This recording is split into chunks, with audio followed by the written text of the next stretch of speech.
தீவிரவாத இறுதி சடங்கில் பாகிஸ்தான் உயர் அதிகாரிகள் பங்கேற்றிருக்கிறார்கள். இது தொடர்பான முழு விவரங்களோடு இணைகிறார் நமது செய்தியாளர் ரமேஷ்குமார். வணக்கம் ரமேஷ்குமார், இது தொடர்பான முழு விவரங்கள்.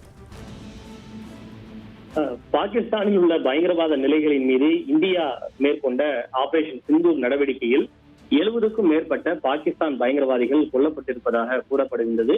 அதில் இந்திய விமானப்படை தாக்குதலில் கொல்லப்பட்ட ஒரு பயங்கரவாதி தான் யாக்கூப் முகல். இந்த யாக்கூப் முகல் ஜெய்ஷே முகமது பயங்கரவாத இயக்கத்தினுடைய மிக முக்கியமான தளபதிகளில் ஒருவராக திகழ்கிறார். அங்கு பல பயங்கரவாத முகாம்கள் இருக்கின்றன. அதற்கு பல பெயர்களும் வைக்கப்பட்டுள்ளது. அவை ஒவ்வொன்றுக்கும் தலைவர்களும் நியமிக்கப்பட்டிருக்கின்றனர். அப்படி அங்க இருக்கக்கூடிய பிலால் என்னும் பயங்கரவாத முகாமினுடைய தலைவராக செயல்பட்டவர் தான் யாக்கூப் முகல். இந்த யாக்கூப் முகல் இந்தியாவினுடைய தாக்குதலில் கொல்லப்பட்டிருக்கும் நிலையில் அவருடைய இறுதி சடங்கு இன்றைக்கு நடைபெற்றது.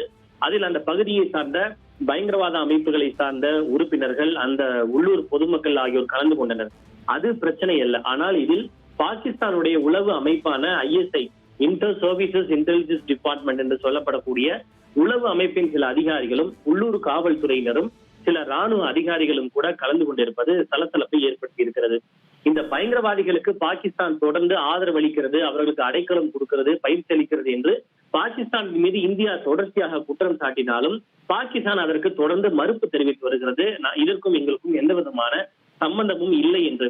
அப்படி பாகிஸ்தான் ஒருபுறம் கூறிக்கொண்டே பயங்கரவாதி ஒருவருடைய இறுதி சடங்கில் பாகிஸ்தான் நாட்டை சார்ந்த சில அதிகாரிகள் கலந்து கொண்டிருப்பது பயங்கரவாதத்திற்கு பாகிஸ்தான் ஆதரவு அளிக்கிறது, அவற்றுக்கும் பாகிஸ்தானுக்கும் பயங்கரவாத அமைப்புகளுக்கும் தொடர்பு இருக்கிறது என்பதை அம்பலப்படுத்துவதாகவே இது போல காட்சிகள் அமைந்திருப்பதாக குற்றச்சாட்டுகள் முன்வைக்கப்படுகிறது.